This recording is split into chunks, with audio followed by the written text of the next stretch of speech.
Olá, turma. Sejam muito bem-vindos a mais um Mindex Podcast. Eu, Felipe Halbrecht. Eu, Lucas Queiroz. Meu amigo Lucas Queiroz aqui. É isso aí. Toda semana para você, trazendo convidados especiais, convidados com muita experiência para dividir com vocês. É verdade. E hoje, né? Essa semana, não diferente disso, a gente está trazendo uma fera. Como vocês podem ver, a gente não está nos nossos estúdios, a gente está em Nova Jersey e a gente participou de um evento. Sim, o Transformation Mind, isso aí. Exatamente, e a gente, olha, um show. E hoje aqui com a gente tem um cara que deu um show lá, Reinaldo Zanon. Muito obrigado por estar aqui, é uma honra ter você aqui. Eu já te sigo há muito tempo nas redes sociais, é uma honra estar aqui pessoalmente com você. O prazer é meu, uma honra estar aqui com vocês. Realmente, o evento ontem foi maravilhoso, né? Poder contribuir com os empresários, empreendedores aqui dos Estados Unidos, ajudarem aí a escalar seus negócios, abrir mentalidade, mudança de mentalidade. Muito bom. O prazer é meu. O prazer é todo nosso. Eu queria começar a te perguntar, Reinaldo, eu queria fazer uma observação aqui. Ele é o primeiro bilionário que a gente entrevista aqui no nosso podcast, né? Então, pra você ter uma ideia, você pode... Já vai olhando lá na frente, eu sei que você tem a sua empresa é pequena, mas você tem que aprender com quem já chegou lá. E acreditar no poder do network, né, Felipe? A gente começou faz pouco tempo, 5 meses, tivemos a oportunidade de ir em alguns eventos bacanas, conversar com alguns milionários, mas tipo, em menos de 5 meses a gente hoje está podendo compartilhar com vocês ideias, insights de um bilionário, de alguém que já passou por etapas lá da frente. Então, assiste esse vídeo, aproveita, porque as informações que você vai ter aqui hoje valem ouro, gente. Valem muito dinheiro, né? E, Reinaldo, conta um pouquinho para a gente, um pouquinho da sua história, para as pessoas que não te conhecem saber um pouquinho de onde você veio. Não vou contar, mas só para reforçar aqui, sim, nossos negócios, a gente faturou mais de 1 bilhão. Nós temos um valuation bilionário, mas eu ainda não vendi minhas empresas, elas valem bilhão, né? Então não estou na lista da Forbes ainda. Em breve haverá sinais. Sim, legal. Mas realmente a gente construiu algo muito grande, só que eu não queria focar no bilhão. Eu queria contar para quem está assistindo a gente quais foram as chaves que fizeram com que a gente chegasse nesse faturamento bilionário. Perfeito. Eu comecei em 2002. 2002, não, um pouquinho mais. Foi 2005. 2005 eu comecei a vender produto para emagrecer de porta em porta, né? Com aquela empresa norte-americana Herbalife. Então, em São José do Rio Preto. Sou filho de empresário. E quando eu entrei nessa empresa, eu sofri muito preconceito. Porque as pessoas falam, onde já se viu, você é filho de empresário. Eu sempre estudei em colégio particular minha vida inteira. Meu pai não era milionário, mas era aquela classe média. Tinha uma boa estabilidade, como todo brasileiro. Comprava carro financiado, casa financiada. Ralava muito para poder pagar bons estudos. E quando eu me deparei com essa oportunidade, eu sofri um grande preconceito. Porque as pessoas falavam, você é filho de empresário. Você vai virar vendedorzinho de produto para emagrecer de porta em porta? Mas aqui fica uma chave poderosa. Nessa empresa, eu sempre fui muito tímido e nunca gostei de vender nada na vida. Jamais me imaginei vendendo. Caramba. E lá eu aprendi que tudo na vida são vendas. E que se você aprendesse a dominar a arte das vendas, você poderia ter a vida que você quiser. Verdade. Porque dentro do nosso grupo, os maiores salários são de pessoas relacionadas ao time comercial, à área de vendas. E nisso, eu peguei essa grande sacada sobre vendas. E outra coisa que eu aprendi, anotem então, vendas. A pessoa fala, mas o médico vende? Vou dar um exemplo. Existem médicos que estão sobrevivendo, não tem como o médico ganhar pouco, porque se o médico for esforçado, ele vai fazer muito plantão e vai conseguir um bom salário no final do mês. E nós temos médicos multimilionários, donos de hospitais e clínicas. Por quê? A diferença é o médico que sabe vender, que é marqueteiro, que sabe se posicionar. Esse está milionário. E o que está trabalhando com a força do braço está sobrevivendo. O arquiteto é a mesma coisa. Nós temos arquitetos passando fome E nós temos arquitetos multimilionários. Qual é a diferença? Não, o arquiteto sabe desenhar melhor. Não, primeiro, se o arquiteto não sabe desenhar e projetar, ele está na profissão errada. Uhum. Desenhar e projetar, ambos sabem, mas o cara que sabe fazer marketing, branding, posicionamento, ele está multimilionário. Então a primeira chave, você que está nos assistindo aqui, entenda isso, tudo são vendas. Se você não vender, a sua empresa vai quebrar. Não existe empresa de sucesso que não vende. Então aprenda mais sobre vendas, vai fazer curso, vai se desenvolver. As pessoas olham o meu resultado hoje, né? E acham que o meu sucesso foi da noite para o dia. Entendi. Mas não é, cara. O meu sucesso da noite para o dia são 15 anos. Comecei a participar de treinamentos, me desenvolver no ano de 2005. Só que nos Estados Unidos eu já vim para uns 5 treinamentos. Né? Tony Robbins, Grant Cardone, entre outros empreendedores. Então eu sempre costumo dizer que o problema nunca está fora. Se a sua empresa não está crescendo da maneira como você gostaria, seu negócio não está indo como você desejaria, o problema está dentro. Entendi. Você tem que olhar para dentro. O que é isso? É se desenvolver, é aprender. Você está sendo o gargalo da empresa. Então eu sempre falo o seguinte, aquilo que você não sabe está afetando sua conta bancária. Então eu comecei a dominar a arte das vendas aos 22 anos de idade. Com 22 para 23, um pouco menos de um ano nesse negócio, eu já ganhava mais de 15 mil reais por mês. Isso no ano de 2005. Se a gente trouxer para o dinheiro de hoje, seria como se eu ganhasse uns 40, 50 mil reais mês. 10 mil dólares morando no Brasil, aos 22 anos de idade. Isso só foi possível porque eu aprendi sobre vendas. E vendas é muito simples. As pessoas costumam criar um miticismo assim, em relação a vendas, né? Que é algo difícil, que é algo que tem que ter a técnica A, a técnica B. A técnica é muito simples. Quando você entende que vendas é um esporte de fazer contatos, você domina o jogo. Porque eu sei assim, que de cada 10 pessoas que eu faço contato, uma vai comprar. E aí você começa a melhorar os números, né? Você fala, mas eu era ruim pra caramba para vender. Eu não tinha técnica nenhuma, mas eu fazia os números. E se você faz os números, você tem resultado. É um esporte de fazer contatos. Aí você começa a ficar bom, porque você vai treinando, você vai praticando, daqui a pouco de cada 10 você fecha 2, 10, 3, 10, 4 é o máximo. 40% de fechamento é muito alto. Muito alto, é. Altíssimo. Quando você escalona isso para 1000, para... Não, na nossa rede de franquias, que daqui a pouco eu vou falar da nossa rede, 30% de conversão dos leads de clientes, potenciais clientes, é altíssimo. Né? Vamos saber. O que você precisa fazer? Quer vender muito? Aumenta o funil, aumenta os contatos. Né? Que a venda é um funil. Sim, sim. Tem muitos contatos entrando e aí vão sair alguns clientes, poucos clientes. Uhum. Poucos. Quer que saia mais clientes aqui? Aumenta a quantidade de pessoas que você está falando. Aumenta aqui o topo do funil, que aí vai sair mais vendas. Então essa foi a primeira chave, aos 22 anos de idade. E outra chave poderosa, anotem aí. Você que quer escalar, você que quer se tornar multimilionário, bilionário, se chama comunicação. Você tem que saber se comunicar. Né? E... eu aprendi desde cedo que eu precisava aprender a falar em público. Eu tinha muito medo, eu travava. No colégio eu jamais imaginava palestrando. Esquece. Sério? Eu era tão tímido que quando chegavam os amigos do meu pai em casa, eu ficava atrás do meu pai para não ter que falar oi.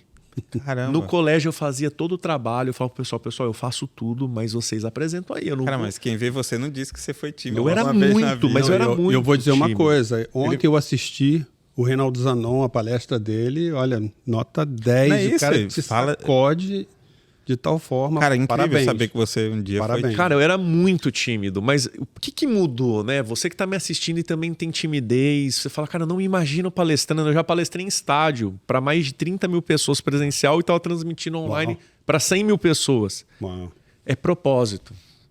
A timidez, ela só supera o propósito se o seu propósito for fraco. Quando você encontra o seu porquê, o porquê que você está fazendo algo, você não deixa uma timidez te parar. Eu não deixei de ser tímido, eu sou uma pessoa mais introvertida na minha. Eu não sou aquele cara de muitos amigos, eu tenho alguns poucos amigos.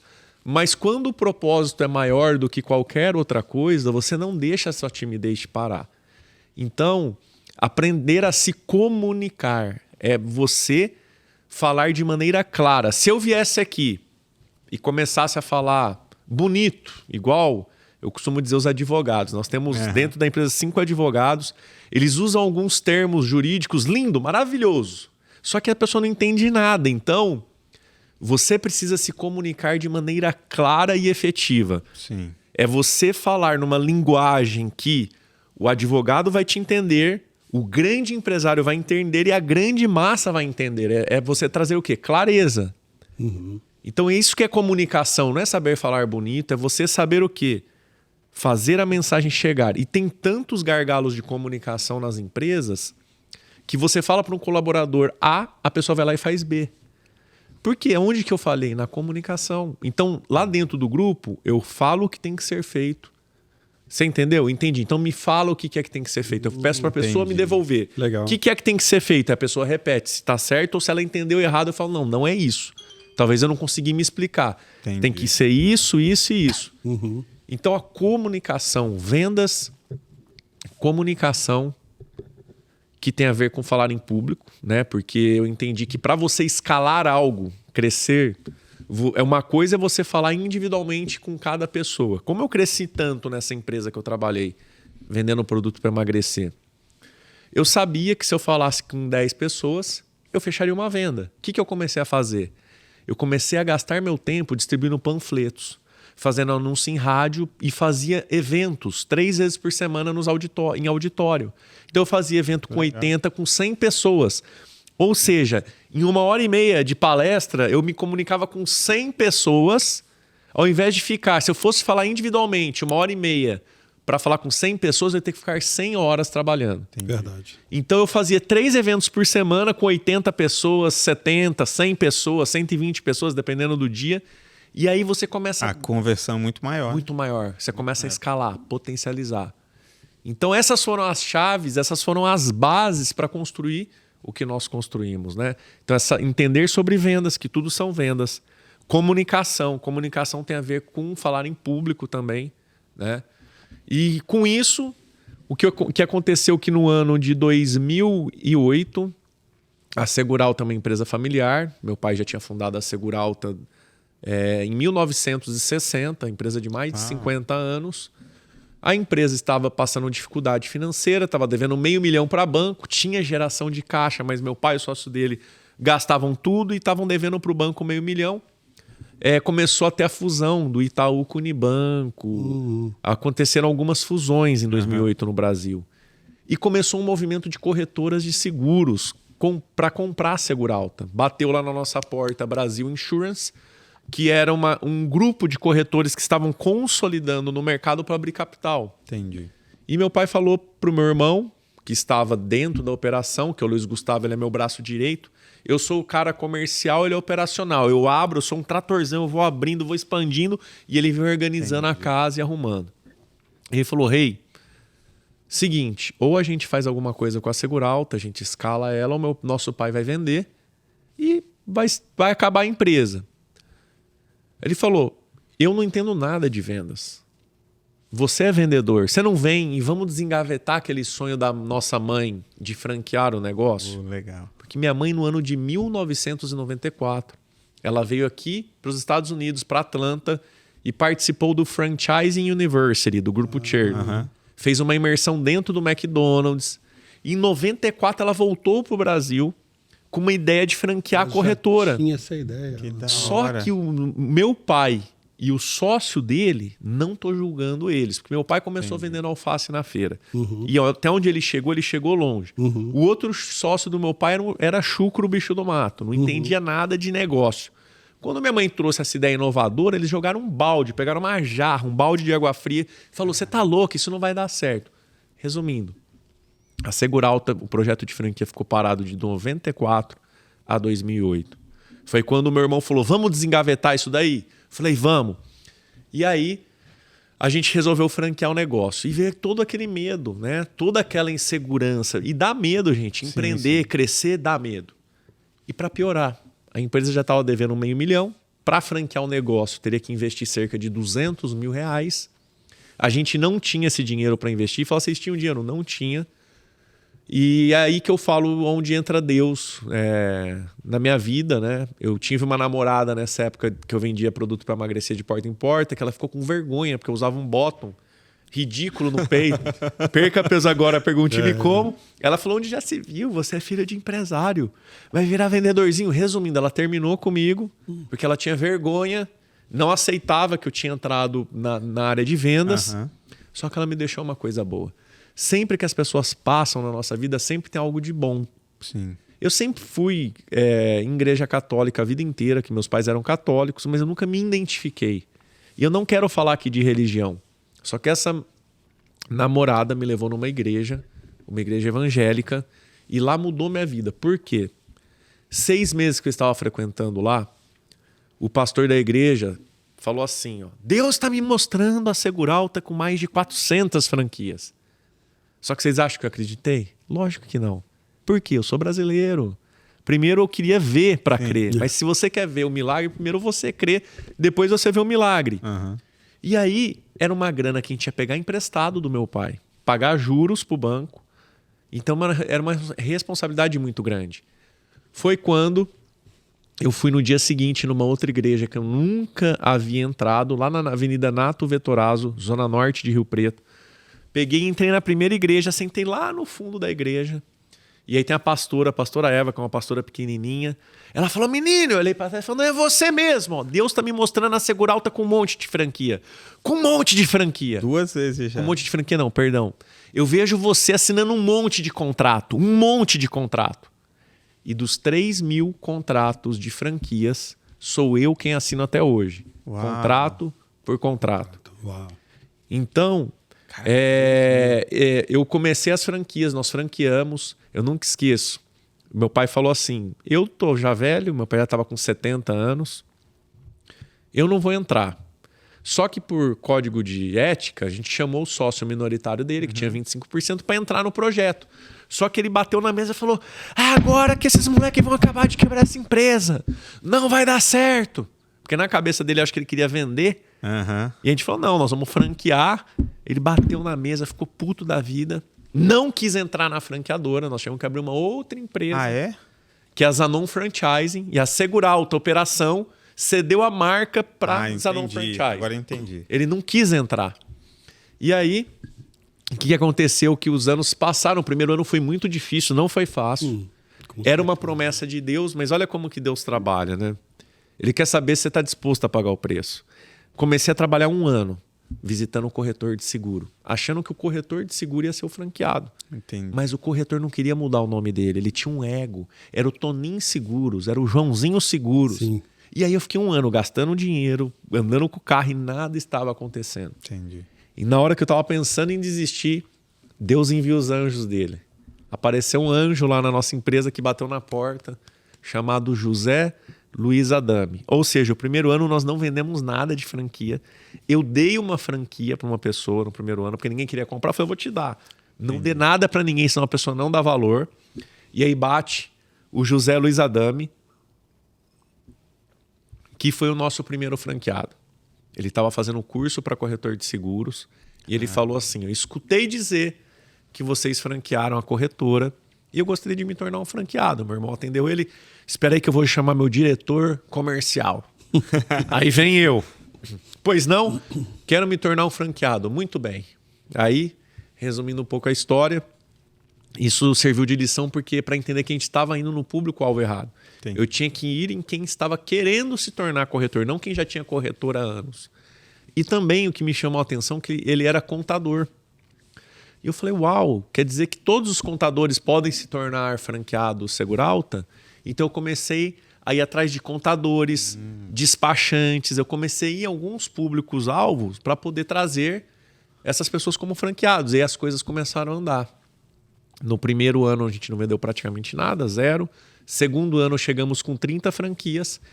E aí eu sentia que faltava algo para poder escalar. Só que a Seguralta, ela sempre nasceu grande. A gente sempre pensou grande. Por isso que a gente cresceu como a gente cresceu. 2 coisas. Primeira, a gente tinha que participar de uma feira de franquias que ia acontecer em São Paulo, que é a feira da BF. Naquela época, a gente iria gastar para ter um stand grande 100 mil reais. Hoje eu gasto 400 mil todo ano para estar com stand grande nessa feira. E eu poderia ir nos stands do Sebrae, cara, que é tudo standzinho pequenininho, tudo igual. Eu falei, não, mas eu não sou uma empresa pequena. Entendi. Sou uma empresa grande. Então eu queria estar com stand grande. Foi quando eu fui atrás de um parceiro nosso, que a gente já vendia seguro, que era a Sul América, e o Marcos Vinícius, que era o diretor comercial da época, ele falou... Falei que eu precisava de dinheiro, ele falou quanto? Eu tinha já uns 50 mil guardado. Uhum. Eu precisava de mais 50 mil, 100 mil. Ele falou, tá bom, vou te emprestar. Só que você tem que produzir tanto comigo. Eu falei, tá feito, 1 ano para produzir? Beleza. Foi aí que a gente já começou grande. Legal. E as coisas começaram a acontecer. Só que faltava algo. A cereja do bolo. O pulo do gato para a gente explodir. E qual foi ele? Foi que eu tinha, na época, 27 anos, meu irmão tinha 24. A gente não passava tanta credibilidade. Entendi. A gente falou assim, eu preciso de uma cara para esse negócio. É alguém que vai... realmente ser a cara do negócio. Na época, o Paulo Henrique Amorim, jornalista, olá, tudo bem? Do Domingo Espetacular. Ele estava em alta e nós fomos lá para contratar o Paulo Henrique Amorim. Era um absurdo, ele queria cerca de, acho que era 700, 800 mil reais. Uau! Aí eu falei, Paulo, não vou passar na televisão, é só na internet. então consigo fazer 400, a assessora dele falou. Caraca. Aí o que eu fiz? Eu já cheguei pro meu pai, eu tinha acabado de devolver os 200 mil, né? E falei, agora eu quero 400. Você devolveu 200? Tô te dando... Mas por quê? Meu pai tinha crédito no banco. Sim, ele falou, tá bom. E ele já confiava. Ele falou, pô, você me devolveu ele viu que tá funcionando. Em pouco tempo, então eu confio. Eu expliquei para ele o projeto, como queria funcionar. Contratamos o Paulo Henrique Amorim. Na época, a gente tinha 30 franquias. Só que eu falei, eu não tenho grana para ficar contratando ele sempre. Eu falei, Paulo... Você vai falar assim, ó, são mais de 100 franquias espalhadas por todo o Brasil. E assim foi, porque eu tinha 30, daqui a pouco eu ia ter 80, 100, aí eu ia ter que chamar o Paulo, grava de novo. E mais de 100, a gente ficou até 400 franquias. Entendi. Aí depois que a gente contratou... Deu para usar bastante? Muito. Depois a gente contratou Thiago Lacerda, vários outros artistas, mas a gente trouxe essa cara para o negócio. Sim. A gente cresceu e ganhou autoridade e hoje eu sou a cara do negócio. Eu e meu irmão, nós somos a cara hoje do negócio. Mas no início foi uma visão muito boa, vocês terem percebido que, pô, a gente, por ser novo, e acontece isso mesmo, de não passar credibilidade, porque as pessoas acreditam que quanto mais velho, mais experiente, ou enfim. E talvez tenha sido a sacada. Talvez se você naquele momento tivesse, não, eu tenho que aparecer por ego ou por qualquer outro motivo, talvez tivesse atrasado mais esse momento, né? Sim. E eu falo, cara, que são nos momentos de decisões que o seu futuro ele é traçado. Às vezes, você que está me assistindo aqui não está crescendo porque você não está acreditando no seu negócio. Você está com a mentalidade muito pequena. Se você não mudar a mentalidade, pensar de maneira grande, você não vai escalar. E eu sempre pensei grande. Eu sempre fui tímido. Eu nunca gostei de estudar, não era o melhor aluno da sala. Minhas irmãs, uma é formada na Getúlio Vargas, outra passou em terceiro na FUVEST. Eu sempre estudei para passar de ano, aquele aluno mediano. Colava pra caramba para poder passar de ano, porque eu não gostava de estudar. Só que eu sempre pensei grande. Entendi. E você é do tamanho que você pensa que você é. Se você pensa pequeno, você vai ser pequeno. Se você pensa grande, as suas ações são... condizentes com seus pensamentos. Sim. Então, tudo que eu agi e pensava era na grandeza. A Seguralta é grande, vamos começar com stand grande. A Seguralta é gigante, preciso de uma cara top. Paulo Henrique Amorim. As coisas foram acontecendo. Resumindo um pouco a história, hoje são mais... Só da Seguralta falando, são 1.800 franquias. Só de Seguralta, 800 milhões de faturamento. Uau. E no Grupo Zanon como um todo... Nós temos várias outras marcas, nós temos a SegCred, que é uma financeira que tem 300 franquias. Uau. Nós temos a Seg Energy, que é de solar fotovoltaica, nós temos mais de 500 franquias em operação. Uau. No grupo, são mais de 3 mil franquias, tem a CZ Agro e o faturamento de mais de R$1 bilhão. Só que tudo começou porque eu tomei uma decisão de transformar o nosso negócio em franquia. E segundo... Sempre, sempre, sempre, pessoal, não começo o meu dia sem colocar o meu joelho no chão, sem agradecer, sem pedir o direcionamento para Deus. Eu não consigo levantar e sem agradecer. Eu vou dormir, eu agradeço. Quando as coisas estão tensas na empresa, eu saio de cena, vou para o meu banheiro lá do escritório, faço uma oração. Entenda isso. Se você estiver conectado na fonte, você vai conquistar coisas inimagináveis. Eu jamais imaginei que eu chegue onde eu cheguei. Entendi. Eu sei que quem me trouxe ele aqui foi ele. Por quê? Ele trouxe um improvável. Se eu falasse aqui para vocês que eu estudei aqui em Harvard, Stanford, qual que é a outra que eles falam? Berkeley. Uhum. Ah, não, então ele estudou em Harvard. O cara é inteligente. Não, A gente. pessoa tira o mérito da pessoa e coloca na escola. Estudei em lugar nenhum, sou uma pessoa igual vocês. A única coisa que eu tinha, eu sempre pensei grande e eu sou temente a Deus. Eu tenho assim uma fé comigo que eu não consigo começar meu dia sem agradecer, sem pedir e não tenho preguiça. Porque Deus odeia preguiçoso. Uhum. Eu não tenho preguiça. Então eu trabalho, tô aqui, final de semana, hoje é domingo, estamos gravando aqui o podcast. Saí do Brasil, deixei minha família, não precisaria estar aqui, mas quando o propósito é maior, eu vou aonde tiver que ir. Então não tenho preguiça, sou temente a Deus, aprendi a dominar a arte das vendas, aprendi a me comunicar e aprendi a escalar em um mercado de franchising, foi o que nós escolhemos para escalar. Falando de resultado, você trabalha, o resultado aparece. E eu falo isso porque eu não sou melhor do que ninguém. Se eu conseguir, eu não sei qual que é seu sonho. Sim. Mas jato eu já tive 2. No total, 3 aviões, 2 jatos. O último eu vendi para o Pablo Marçal, o meu outro jato. Comprei um jato maior, que era do Wesley Safadão. No meio da pandemia, eu comprei 2 Ferraris, umas 4 Porsche. Eu construí no meio da pandemia. Por que eu falo no meio da pandemia? Porque quando você está com Deus, você pode estar no meio do deserto. Ele vai mandar maná do céu. Deus vai mandar água lá para você. Ele vai prover, só que você tem que acreditar. Sim. Então, no meio da pandemia, eu construí a maior casa de São José do Rio Preto. São 2.200 metros quadrados de área construída. 3 mil metros de terreno de frente para o campo de golfe, avaliado em 50 milhões de reais. Isso não é nada, tá, pessoal? Não quero que vocês se impressionem, porque isso não é nada. Essa não é a verdadeira riqueza. A verdadeira riqueza está em poder ajudar você, que está me assistindo, me escutando esse podcast, a poder destravar, a você crescer, a você realmente gerar empregos. E um dia que eu não estiver mais aqui, falar, cara, Reinaldo fez a diferença na minha vida. Entendi. Reinaldo vai fazer falta, porque eu escutei um vídeo, assisti um vídeo, para vocês terem uma ideia do poder, eu tenho um canal no meu YouTube, que é Reinaldo Zanon, meu canal. Eu tenho 220 mil inscritos no canal e eu recebi mensagens do meu canal, até do Instagram, de pessoas falando que iriam tirar a própria vida. Caramba. E porque assistiram um vídeo meu, desistiram. Teve uma moça que me marcou. Legal. Ela tinha uma criança, um filho de 3 anos, e ela falou, Rei, tem uma dívida de 3 milhões de reais. E eu estava pensando em tirar minha própria vida. Depois que eu comecei a te acompanhar, assistir seus vídeos, eu vi que eram só 3 milhões de reais, que não era nada. Então isso não tem preço. Você poder realmente impactar e fazer a diferença na vida de milhões de pessoas, esse é o meu propósito, esse é o meu chamado. E a verdadeira riqueza, para mim, não é isso tudo que eu falei, não. É a minha família. Eu não poderia ter filho, né? Naturalmente. A gente foi nos médicos, meu espermograma era praticamente zerado. E eu tinha uma promessa que eu seria pai de um menino. A gente fez uma fertilização. A médica pegou o melhor espermatozoide, o melhor óvulo, falou, fica tranquilo que vai dar certo. Fomos lá, fizemos a fertilização, colocou 2 óvulos, não deu certo. Aí a gente foi viajar para Barcelona, eu fiz minha parte, falei, tá feito o moleque. 9 meses depois, isso que a gente ficou 3 anos tentando engravidar. 3 anos tentando. Uau. Só que eu nunca perdi a fé. Fizemos a fertilização, não deu certo. Depois a gente foi para Barcelona. Fizemos o Arthur natural, parto normal. Cara, não deu certo na clínica? Não deu certo na clínica. Caraca. Eu vi colocar 2 embriões perfeitos. Colocou lá, não deu certo. Aí, 1 mês depois, a gente viajou para Barcelona e voltou grávida. Uau, parabéns. A palavra tem poder. Lá eu falei, tá feito, moleque!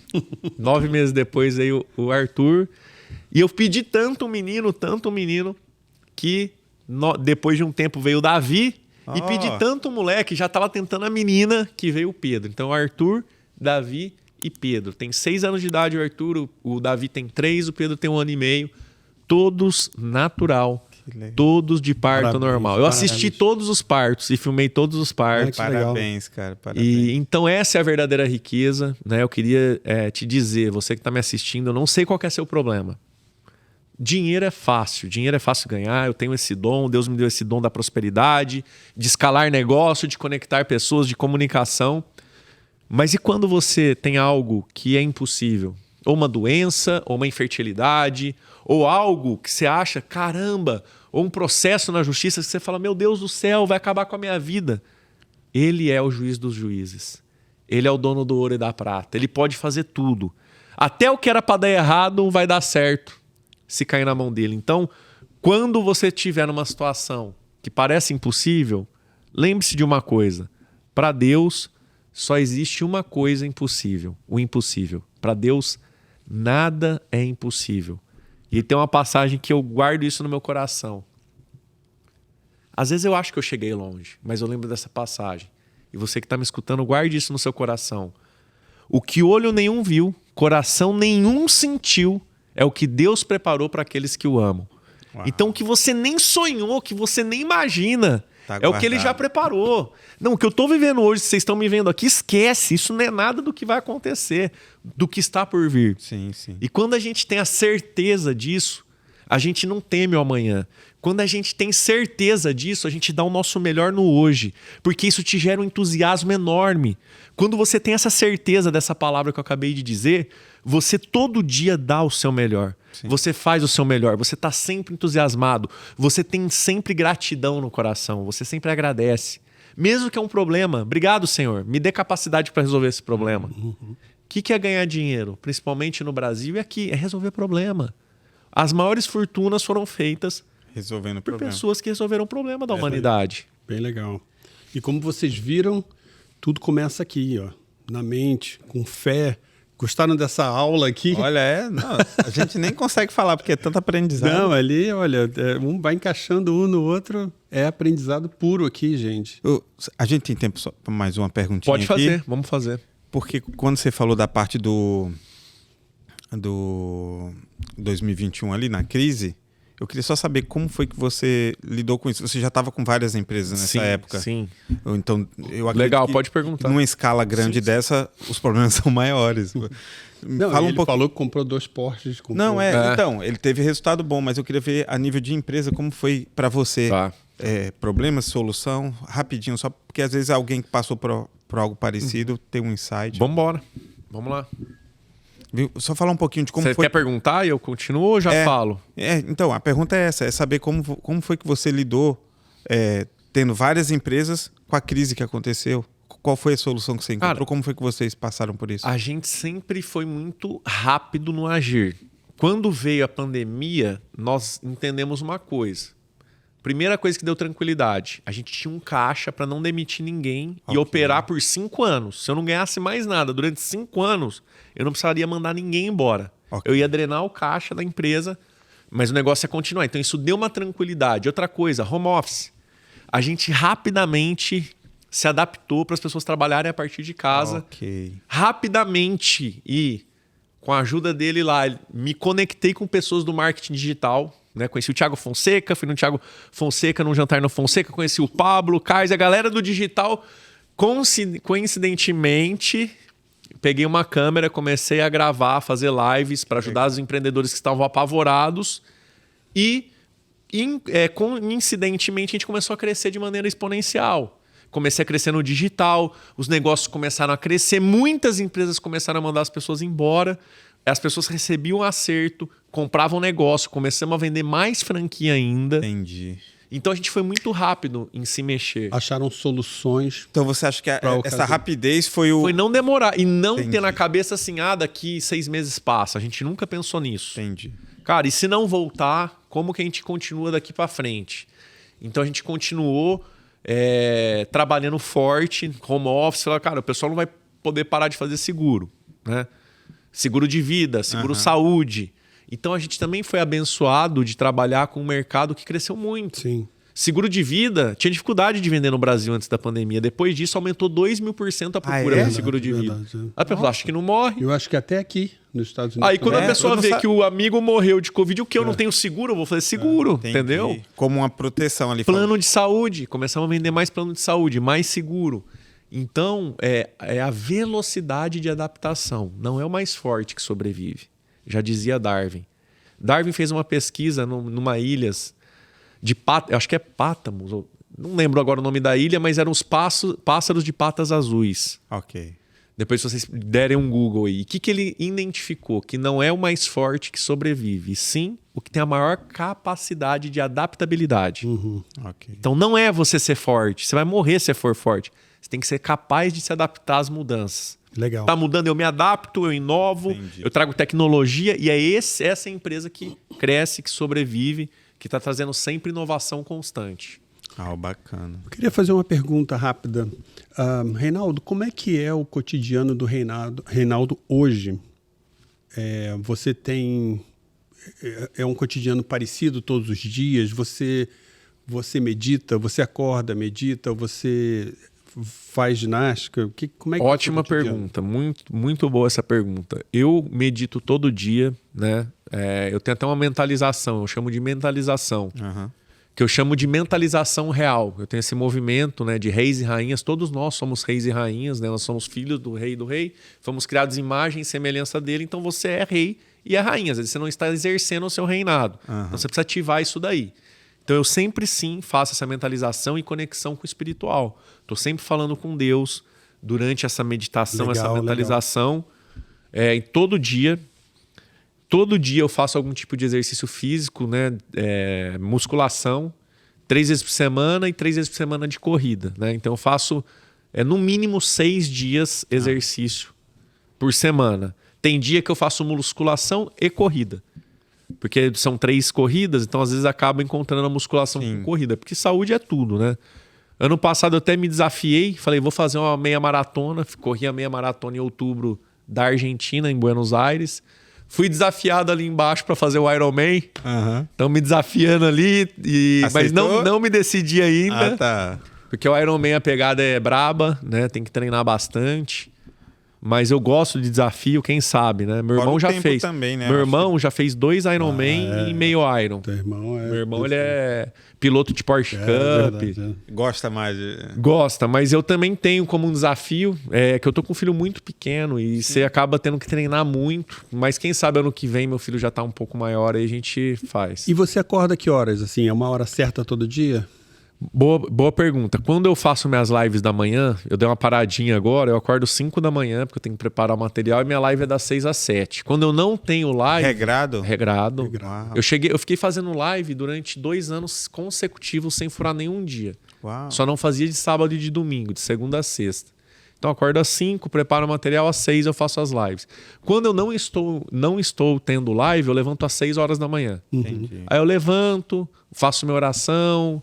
Medito, aí eu tomo café da manhã com os meus filhos. Legal. A empresa é do lado de casa. Sempre que eu estou lá, eu viajo muito, Bacana. mas eu faço questão de almoçar com os meus filhos. Eu não abro mão disso. Sim. Né? Desse momento familiar ali. Desse momento família. Então, mas que hora você dorme, então? Se a gente já sabe a hora que você cara, regrado no máximo também? 10 horas. Ah, é? No máximo 10 horas eu tô dormindo. Eu coloco os meninos para dormir às 8, 8h30 e tento dormir até umas 9h30. Você não deixa a empresa te esticar ali para... Não, cara, eu normalmente durante a semana, como eu faço academia às 6 da tarde, eu faço minha jornada até às 6. Raramente, né? Eu estendo, mas às vezes quando eu tô viajando eu estico um pouco. Tá. Porque eu viajo bastante também. Eu digo que os problemas nunca avisam, mas né? Quando eu estou em Rio Preto, eu tenho bem regrado mesmo para eu ter tempo também com os meus filhos, né? Então não estico tanto, né? Entendi. Eu trabalho, normalmente eu chego no escritório umas 8h30, entro no escritório, fico até umas 5 da tarde, né? Volto para almoçar e volto até umas 5 horas. E para eu ter tempo de qualidade com a minha família, cuidar da saúde. Isso é um sonho, viu? Nossa. Eu não consigo. Gente, olha isso. Esse cotidiano diz muita coisa. E você vê que ele tem esses resultados já e ele transborda, né? Hoje ele transborda fazendo as lives de graça para todo mundo, com mentorias aí todo dia. Então vale a pena você ver que ele não precisaria fazer essas lives É verdade. de 6 horas da manhã, né? 6 da manhã. Então, ó, você que quer prosperar, me segue lá no Instagram, Reinaldo Zanon. Ah, em vai. breve eu vou começar a mentoria milionária, que todo ano eu faço, gratuito, Ok. 100% online, gratuito. Eu trago vários bilionários amigos meus para poder Legal. extrair o mindset, a mentalidade deles. Então, em breve, vou fazer de novo aí a mentoria milionária. E esse é meu objetivo, é ajudar a maior quantidade de pessoas a se tornarem milionárias, não pelo dinheiro, é o que vem por trás dos milhões. Né? Por trás dos milhões vem empregos, vem famílias sendo restauradas. Então, eu sempre trabalho a questão financeira, mas sempre com propósito e princípios do reino. Né? Sempre eu trago isso aí Legal. também Parabéns. nas mentorias. Vou estar lá. Vou estar lá. Tamo junto. assistindo. Todas as redes sociais, os links que foi comentado vão estar aqui na descrição, tá? Com as redes sociais dele. Então corre e segue lá se você ainda não segue. Isso aí. Bola. Pessoal, queria agradecer a oportunidade. Eu que queria agradecer você estar aqui com a gente. Eu estou tirando do tempo lá do almoço, que está tendo aqui um almoço. Gente, se vocês não sabem, a gente está no meio de um evento. Teve o evento ontem, hoje é uma extensão dele. E a gente conseguiu roubar um pouquinho aqui do tempo dele para poder compartilhar com vocês. Então, se você está vendo ele pela primeira vez, corre lá, porque o homem tem muito conteúdo, tá? E obrigado pelo seu tempo. Obrigado Eu que agradeço. de verdade. Gratidão. Viu? Prazer te conhecer, tá bom? E eu sou um dos que vou estar lá seguindo. Isso aí. Valeu. Valeu. Um abraço. Obrigado. Um abraço.